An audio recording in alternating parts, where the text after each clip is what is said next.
Hey everybody, this is Mark here. I'm the Director of Education at PSOAS, and today we're going to be going over how to do a perfect push-up. So for the first part of doing a push-up, we have to get the setup nailed down. So we're going to have Joseph here demonstrate it. We're going to go down, hands a little bit wider than the shoulders and a little bit in front of the shoulders. I want him to keep his hips up, level with his shoulders, so a little bit higher than what you typically would think of. And then from there, keep the low back nice and neutral. You don't want it to be over-arched, okay, or overly rounded, okay? You want it nice and neutral. From there, shoulder blades are reached apart, not pulled back together. Okay, keep them reached apart and down away from the ears a little bit so the lats are activated, not shrugged up.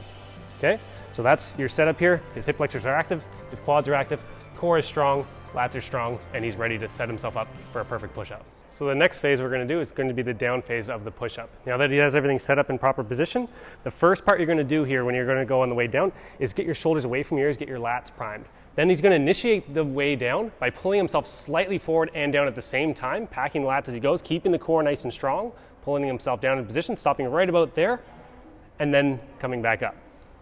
Okay, so a couple things to note on the way down here. What we're looking for is, one, shoulders stay away from the ears. Don't let them shrug up like he's going to show you here.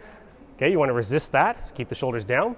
The next thing, come back up for a second, is try not to let your shoulder blades come up off the rib cage excessively, okay? As you come down, you don't want to pinch them together to start. You want to try to keep them as far apart as you can, for as long as you can. At the last little bit, they'll come together a little bit, but they'll stay gripped onto your rib cage nice and strong, okay? And come on out of that.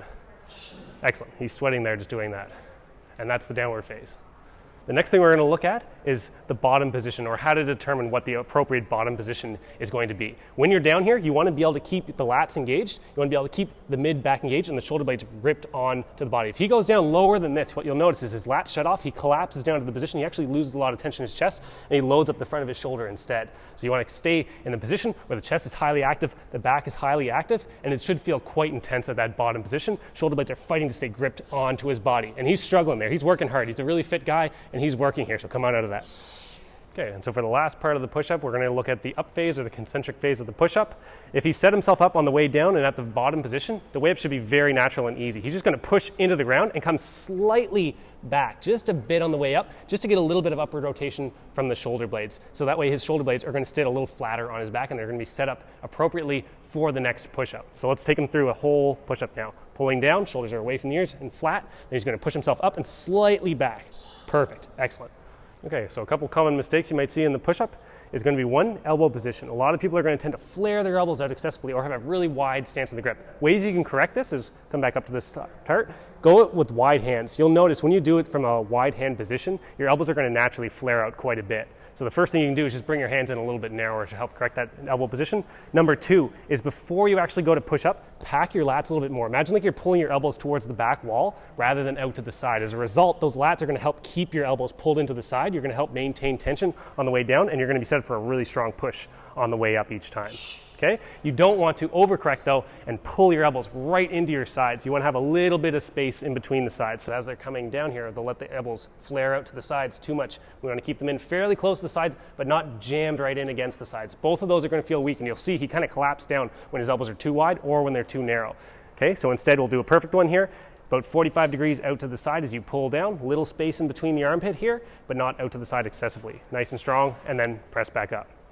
And that looks a lot more solid.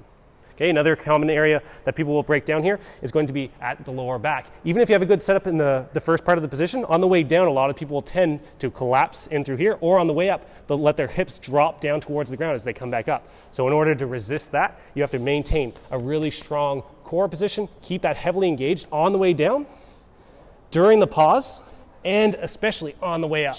Good, and it's quite intense when you do it that way. Okay, so if you find the push-up a little bit too challenging to keep all those cues that we went over in place, the way you can make it a little bit easier, and the first way I recommend for you to try it, is to elevate your hands onto a surface. Now this can be a very sturdy chair, an end table, or anything like that. If you're in a gym, using a bench will be a nice strong position to push from. When you're getting set up on this position, you're going to have to keep your hips up a little bit higher than you think. You want to keep them roughly level with the shoulders, maybe a little bit below. On the way down, it's the exact same as you would do for a regular push-up. You're pulling yourself down and slightly forward. Those back muscles are engaged, nice and strong. You're holding it at the bottom for a second, and then you press back up and slightly backwards. Okay, let's do one more here. Pulling down, lats are engaging, back is nice and strong, chest is nice and strong, arms are strong, and then pressing up and back. Perfect. Okay, and so if you don't have something in your house that you can do an elevated push-up on, the next thing you can try is going from a kneeling position. The main thing to note with the kneeling position is don't let your hips drop down too much. You will tend to do that on the kneeling position, so keep your hips up a little bit. That'll help put more load shifting onto your upper body, which will make it more intense, okay? Here on the way down, you're gonna keep the hips up a little, keep the core strong, start to pull with the lats and the mid-back, building tension, holding it nice and still at the bottom, and then pressing up and back. And you'll notice, even though this is regression, it's still a fairly intense exercise. So don't underestimate it as you're doing it. Take it seriously, keep the core engaged, pulling yourself down, holding it, and press. Excellent, very good work. So what not a lot of people will notice when they're doing a push-up is they get a little bit of wrist pain as they do it because they lack the range of motion in their wrist. That can be caused by working at a desk, being on a computer all day. You can get pretty stiff in through the wrists. So something you can do here in order to take away the demand for that wrist flexibility is to do a push-up on an elevated surface such as the dumbbell so that you can keep your wrists in a neutral position. Okay? From there, the technique is the exact same as you do for a regular standard push-up. You're keeping those lats engaged, back strong, pausing, and pressing back up. Strong on the top, pulling yourself down slow, keeping the core engaged, pausing, and then pressing back up. Good, and bringing it out. Nice work. So if you can nail out these push-ups really well and they're not challenging enough, you can make these a little bit more challenging by adding a little bit of external load.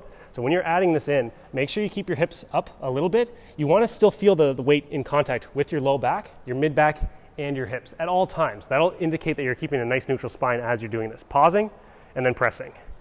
Good. Let's do one more of those. Nice and paused, and press. If you want a little bit more work in there, you can continue to go after dropping the weight off to accumulate a little bit more volume. Nice.